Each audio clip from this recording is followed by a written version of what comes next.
જોઈએ આપણે example number 7. Example number 7 ની અંદર બાળકો આપણે મૂડી પર વ્યાજ વિશે ચર્ચા કરવાની છે. પહેલા આપણે એક્ઝામ્પલની રકમ વાંચીએ, પછી એના વિશે જે કહેવાનું છે એ આપણે આગળ જોઈએ. જુઓ રકમની અંદર, રામ, રહીમ અને ઈસુ એક ભાગીદારી પેઢીના ભાગીદાર છે. 1/4/16 ના રોજ તેમની મૂડી અનુક્રમે 60,000, 40,000 અને 50,000 હતી. વર્ષના અંતે નફાની વહેંચણી કર્યા પછી માલુમ પડ્યું કે મૂડી પર 6% લેખે વ્યાજ ગણવાનું રહી ગયું છે. મૂડી પર 6% લેખે વ્યાજ ગણવાનું રહી ગયું છે, જેની આપણે ભૂલ સુધારણા નોંધ કરવાની છે. તો બાળકો, પહેલા દાખલાની શરૂઆત કરતા પહેલા પ્રેક્ટિકલ વસ્તુ વિચારો. તમે 4-5 મિત્રો ભેગા થઈને એક ભાગીદારી પેઢી ચાલુ કરી, તો તમે મિત્રો ભાગીદાર થયા અને એક આ બાજુ પેઢી. તો તમારે બે વસ્તુની કન્ડિશન વિચારવાની છે બાળકો, ધ્યાનથી જોજો. પેઢીની અંદર બધા પાર્ટનર્સ મૂડી લાવે અને પેઢીને આપે, અને જો કરારનામામાં ઉલ્લેખ હોય તો તમે જે મૂડી પેઢીને આપી છે, પેઢી એમાંથી નફો કમાય અને પેઢી તમને મૂડીનું વ્યાજ તમને આપે. ખ્યાલ આવી ગયો બાળકો? તો એનો મીનિંગ શું થયો? પેઢી માટે મૂડી પર વ્યાજ એક પ્રકારની જાવક એટલે કે ખર્ચ થયો, અને એ રૂપિયા ભાગીદારો પાસે આવ્યા તો ભાગીદારો માટે મૂડી પર વ્યાજ એ શું બની ગઈ બાળકો? આવક. બીજી કન્ડિશન, હજી એક વસ્તુ વિચારો ઉપાડ પર વ્યાજ વિશે. માનો કે ભાગીદારો પેઢીની અંદરથી ઉપાડ કરે છે, તો ભાગીદાર ઉપાડ કરે તો સ્વાભાવિક છે ઉપાડ પર વ્યાજ વસૂલ પેઢી કરે, તો ભાગીદાર માટે ઉપાડ પર વ્યાજ એ શું બની ગયો? ખર્ચ, કારણ કે એને પેઢીને આપવું પડે. અને પેઢી માટે ઉપાડ પર વ્યાજ એ શું બની ગયું બાળકો? આવક. હાવ સાદું સિમ્પલ વસ્તુ બાળકો વિચારો તમે. તો મૂડી પર વ્યાજ પેઢી માટે ખર્ચ છે, ભાગીદાર માટે આવક છે. બીજું, ઉપાડ પર વ્યાજ, તો ઉપાડ પર વ્યાજ એ પેઢી માટે આવક બની ગઈ છે, જ્યારે ભાગીદાર માટે શું બને છે બાળકો? ખર્ચ. આ જ વસ્તુનું તમારે ખાસ ધ્યાન આની અંદર રાખવાનું છે. હવે જોઈએ આપણે દાખલાની અંદર કઈ રીતની ચર્ચા કરીશું. તો ત્રણેયની મૂડી આપી છે અને ત્યાર પછી આપણને ખ્યાલ આવ્યો છે કે મૂડી ઉપર 6% લેખે વ્યાજ ગણવાનું રહી ગયું છે. તો આપણે એ વસ્તુ ધ્યાનથી જોઈએ. સૌથી પહેલા ત્રણેય પાર્ટનરના આપણે નામ લખી નાખીએ, વિગત. ત્યારબાદ આવશે અહીંયા રામ, રહીમ અને ઈસુ. બરોબર બાળકો? હવે સૌથી પહેલા આપણે ત્રણેયનું જે મૂડી પર વ્યાજ થાય છે એ વ્યાજ આપણે આપી દઈએ. તો મૂડી પર 6% લેખે વ્યાજ. બરોબર બાળકો? ખાસ ધ્યાન રાખજો. હવે આ મૂડી તમારે લખવી હોય તો બી ચાલે અને ડાયરેક્ટ ત્યાંથી લઈ લો તો પણ ચાલશે. રામની કેટલી છે? 60,000. 60,000 ના 6% કરો એટલે 3600 રૂપિયા રામની મૂડી ઉપર વ્યાજ થાય છે. પેલાના 40,000 એટલે 6 ચોક 24 એટલે 2400 રૂપિયા, અને ઈસુના 50,000 છે એટલે 6 પંજાને 30, 3000 રૂપિયા. બરોબર બાળકો? આ થયું મૂડી પર વ્યાજ. એનો આપણે કુલ સરવાળો માર લઈએ તો એનો ટોટલ સરવાળો થાય છે 9,000. બાળકો, આમાં તમને ખ્યાલ આવ્યો? જુઓ ધ્યાનથી. મૂડી પર વ્યાજ આપવાનું રહી ગયું હતું એટલે આપણે પહેલા ત્રણેય પાર્ટનરની મૂડી ઉપર એને વ્યાજ આપીને જોયું તો ટોટલ કેટલા રૂપિયા બાળકો થાય છે? 9,000. હવે ધ્યાનથી વિચારો બાળકો, મૂડી પર વ્યાજ એ ભાગીદારો માટે શું બની ગઈ છે? આવક, જ્યારે પેઢી માટે ખર્ચ. અને અહીંયા પેઢીએ તેની અસર આપેલી નથી. એટલે ધ્યાનથી બાળકો વિચારજો કે આ જે 9,000 રૂપિયા એવા છે, આ જે તમે ગણતરી કરી તમારે કોના માટે વિચારવાનું બાળકો? ભાગીદાર માટે. ભાગીદારનું વિચારી લીધું. હવે જે આપણે લખ્યું તો કે માનો કે મૂડી ઉપર વ્યાજ પેઢી ચૂકવે તો પેઢી માટે શું થાય? ખર્ચ. એટલે નફામાં શું થવાનો? ઓલરેડી ઘટાડો. તો અહીંયા આપણે લખી નાખી નફામાં ઘટાડો. હવે જે 9,000 રૂપિયાનો જે ઘટાડો થયો છે એ આપણે ત્રણેય ભાગીદારને નફા નુકસાનના પ્રમાણમાં વહેંચી દઈશું. બરોબર બાળકો? હવે નફા નુકસાનનું પ્રમાણ આખી રકમમાં ક્યાંય આપેલું નથી. કોઈ હિન્ટ પણ આપેલી નથી. જો કોઈ વસ્તુ ન હોય તો નફા નુકસાનનું પ્રમાણ બાળકો આપણે કેવું લઈએ છીએ? સરખા હિસ્સાનું. તો આનું પ્રમાણ આવશે 1:1:1. બરોબર બાળકો? તો આ 9000 રૂપિયાને 3 ભાગમાં વહેંચી દો એટલે કેટલા આવશે? 3000, 3000, 3000. બરોબર બાળકો? થઈ ગયા ટોટલ 9000. ક્લિયર? ચાલો હવે આની બાદબાકી કરી નાખીએ. ફરીથી તમને ન ખબર પડે તો હજી સમજાવી દઉં, ધ્યાન રાખજો. મૂડી પર 6% લેખે વ્યાજ તમે ભાગીદાર માટે વિચાર્યું. ભાગીદાર માટે મૂડી પર વ્યાજ બાળકો શું છે? આવક. એટલે આવકની કઈ નિશાની આપશે? પ્લસ. બરોબર? અને પેઢી માટે શું છે? ખર્ચ, ઘટાડો. તો એ કઈ નિશાની આપશે? માઇનસ. રેડી બાળકો? હવે જુઓ ધ્યાનથી, તો 600 રૂપિયા શું આવશે બાળકો? પ્લસ. અહીંયા બાદબાકીમાં જુઓ 600 રૂપિયા શું આવે છે? માઇનસ. અને આનામાં આવે છે બાળકો 0. બરોબર? હવે આની ઉપરથી આપણે ભૂલ સુધારણા નોંધ તૈયાર કરવાની છે. શું તૈયાર કરવાનું છે બાળકો? ભૂલ સુધારણા. ઓકે? ચાલો તો અહીંયા શું આવશે? વિગત, છાપા, ઉધાર, જમા. ઓકે બાળકો? હવે આપણે જે આગળના દાખલામાં જોયું તેમ જેનો જવાબ માઇનસ આવે એ ઉધાર અને જેનો જવાબ પ્લસ આવે એ જમા. ખાસ ધ્યાન રાખજો, માઇનસ આવે ને શું કરશું બાળકો? આપણે ઉધાર, અને પ્લસ આવે ને શું કરશું? જમા. આ બે વસ્તુનું આપણે ધ્યાન રાખવાનું છે. તો ઉધાર કોણ થશે? રહીમ. રહીમના મૂડી ઓબ્લિક ચાલુ ખાતે ઉધાર કેટલા કરવાના છે બાળકો? 600. તે રામના મૂડી ઓબ્લિક ચાલુ ખાતે કેટલા રૂપિયા બાળકો? 600. હવે આપણે લખવાની છે બાબત જે. તો બાબત જેની અંદર સવાલમાં છે મૂડી પર વ્યાજ ગણવાનું ભૂલાઈ ગયું, તેની ભૂલ સુધારણા કરી તેના મૂડી પર વ્યાજ ગણવાનું ભૂલાઈ ગયું, તેની ભૂલ સુધારણા કરી તેના. બરોબર બાળકો?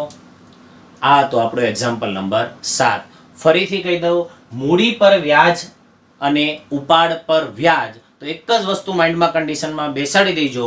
મૂડી પર વ્યાજ એ ભાગીદાર માટે આવક છે, પેઢી માટે જાવક છે.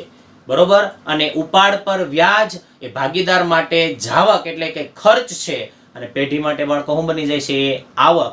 તો જ્યારે પણ આપણે મૂડી ઉપર વ્યાજ અને ઉપાડ ઉપર વ્યાજની આ રીતે ભૂલ થઈ હોય અને આપણે ભૂલ સુધારણા કરવાની હોય તો મનની અંદર ગાંઠ મારી લેજો. પહેલા તમારે ભાગીદાર વિશે વિચારવાનું છે અને ત્યારબાદ પેઢી વિશે. એટલે પહેલા ભાગીદાર વિશે વિચારશો અને ત્યારબાદ પેઢી વિશે, તમારી આમ નોંધ કોઈ દિવસ ખોટી પડશે નહીં. કારણ કે ભાગીદાર માટે જો આવક હશે તો તમારે પ્લસની નિશાની કરવાની, અને ભાગીદારને જો ખર્ચ હશે તો તમારે માઇનસની. એટલે ઓટોમેટિકલી તમારી આમ નોંધ સાચી પડવાની જ છે. એમાં બીજો કોઈ મતલબ રહેતો નથી. આટલી વસ્તુનું ખાસ ધ્યાન રાખવાનું છે. હજી એક વખત જોઈ લઈએ. ત્રણેયના નામ લખી નાખવાના. ભૂલ શું છે? મૂડી પર વ્યાજ. તો મૂડી પર વ્યાજ લખી અને ત્રણેયની મૂડીને અનુસાર જે ટકાવારી આપી હોય એ પ્રમાણે આપણે વ્યાજ આપીને એનો આપણે શું મારી દેવાનો છે બાળકો? સરવાળો. એ જે રકમ આવે એ રકમને નફા નુકસાનના પ્રમાણમાં તમારે જેટલા ભાગીદાર હોય એટલાને વહેંચી દેવાની છે. એટલે આપણે આ ત્રણેય ભાગીદારને વહેંચી દીધું. નફા નુકસાનનું પ્રમાણ નથી આપ્યું એટલે આપણે સરખા હિસ્સાનું પ્રમાણ લઈ લીધું છે. ત્યારબાદ એનો સરવાળો બાદબાકી જે થતો એ કરી નાખો. મૂડી પર વ્યાજ ભાગીદાર માટે શું બને છે બાળકો? આવક એટલે પ્લસની નિશાની, અને પેઢી માટે બાળકો શું બને છે? જાવક એટલે માઇનસની નિશાની. પછી જે માઇનસ આવે એ ઉધાર અને પ્લસ આવે એ જમા. એટલે તમારી ભૂલ સુધારણા નોંધ કમ્પ્લીટ થઈ જશે. આટલી વસ્તુનું તમારે ખાસ ધ્યાન રાખવાનું છે. જોઈ લો એક વખત. ચાલો બાળકો, હવે જોઈએ આપણે એક્ઝામ્પલ નંબર 8. એક્ઝામ્પલ નંબર 7 ની અંદર આપણે મૂડી પર વ્યાજ ગણવાનું ભૂલી ગયા હતા એના વિશે શીખા. હજી એક વખત તમને ચોખવટ પાડી દઉં છું કે મૂડી પર વ્યાજ આવે એટલે તમારે બે વસ્તુ વિચારવાની છે, પેઢી અને ભાગીદાર. જો ભાગીદાર માટે, કારણ કે ભાગીદારે પેઢીમાં મૂડી આપેલી હોય એટલે ભાગીદાર માટે મૂડી પર વ્યાજ એ આવક ગણાય, જ્યારે પેઢી માટે એ જાવક એટલે કે ખર્ચ ગણાય. આ વસ્તુનું ખાસ ધ્યાન રાખો. એવી જ રીતે ઉપાડ પર વ્યાજ, ભાગીદારે ઉપાડ ક્યાંથી લીધો હોય? પેઢીમાંથી, બરોબર. તો એની ઉપર ભાગીદારે શું ચૂકવવું પડે? વ્યાજ. કોને? પેઢીને. તો ઉપાડ ઉપર વ્યાજ એ પેઢી માટે આવક છે અને ભાગીદાર માટે ખર્ચ છે. આવક માટે બાળકો આપણે જનરલી પ્લસની નિશાની વાપરે અને ખર્ચ માટે આપણે માઇનસની નિશાની વાપરીએ. તો હવે આપણે જોઈએ એક્ઝામ્પલ નંબર 8, એટલે આપણને ખ્યાલ આવી જશે. લતા, ગીતા અને પ્રવીણા એક ભાગીદારી પેઢીના ભાગીદાર છે. નફાની વહેંચણી કર્યા પછી માલુમ પડ્યું કે ઉપાડ પર વ્યાજ અનુક્રમે 2700, 1200, 1500 ગણવાનું રહી ગયું છે. ભૂલ સુધારણા નોંધ તૈયાર કરો.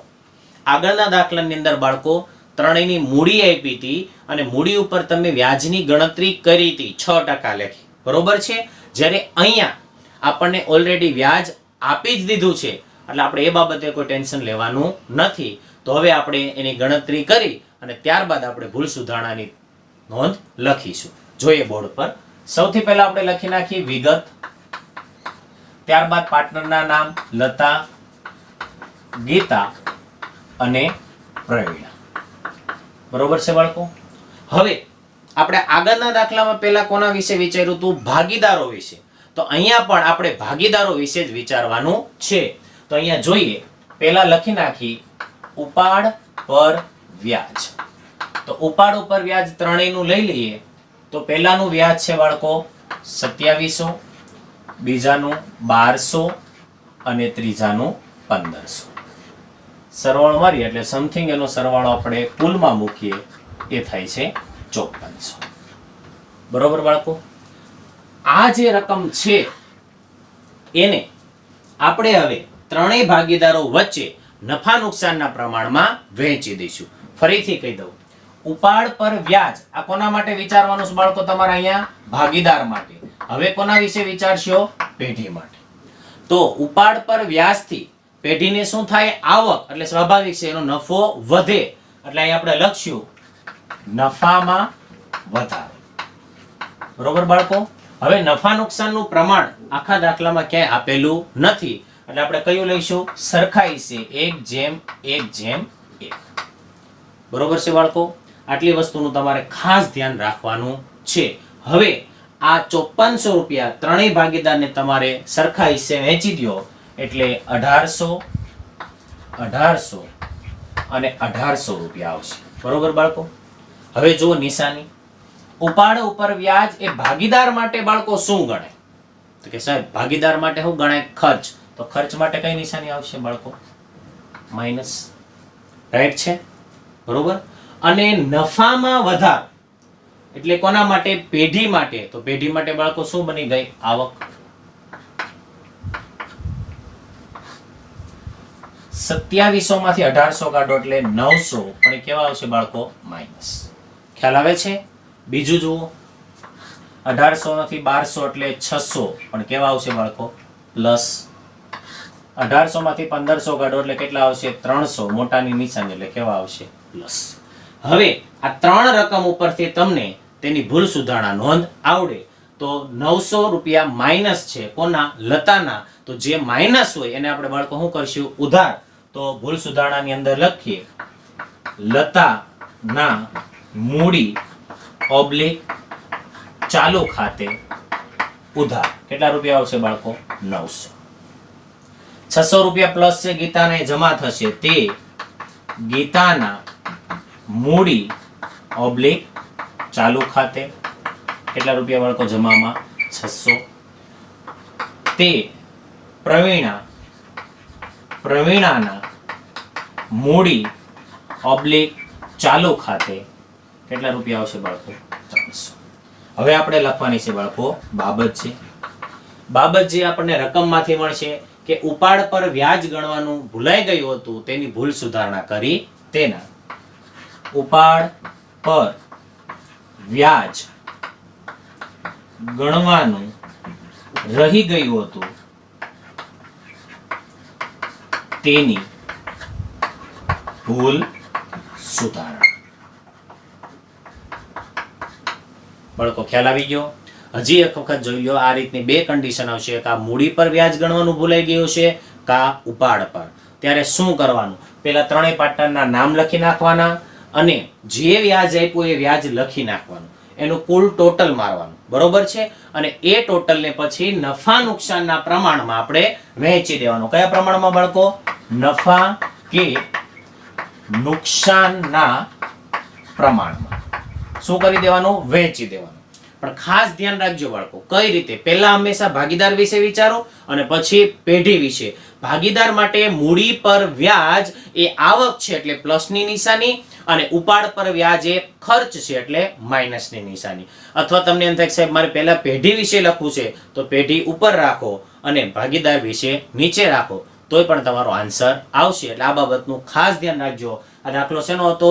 ઉપાડ પર વ્યાજ ગણવાનું ભૂલાઈ ગયું હોય તો પહેલા આપણે ભાગીદાર વિશે વિચારીએ તો ભાગીદાર માટે શું ગણાય? ખર્ચ, એટલે વ્યાજ શું કરી નાખવાનું? માઇનસ. આગળ માઇનસની નિશાની આપી દેવાની. ટોટલ મારી અને નફા નુકસાનના પ્રમાણમાં વહેંચી દો. નફા નુકસાનના પ્રમાણમાં વહેંચો તો એ પેઢી માટે શું ગણાય? આવક. નફામાં વધારો કરે એટલે એને કઈ નિશાની આપવાની છે? પ્લસની. આટલી બાબતનું તમારે ખાસ ધ્યાન રાખવાનું છે. પછી જ્યારે આપણે ભૂલ સુધારણાની અંદર આમનો લખીએ તો જેની માઇનસ નિશાની હોય એ હંમેશા ઉધાર થાય અને જેની પ્લસ હોય એ હંમેશા જમા થશે. બીજી વસ્તુ યાદ રાખજો બાળકો, આમાં ઘણી રીતો આવે છે પણ આપણી મેથડ એક સરખી રહે અને રિધમ જળવાઈ રહે, દર વખતે અલગ અલગ ચેન્જ ન કરવો પડે એટલા માટે આમાં થોડો ફેરફાર કરેલો છે. આ બાબતની તમારે ખાસ કાળજી રાખવાની છે. જોઈ લો એક વખત દાખલો.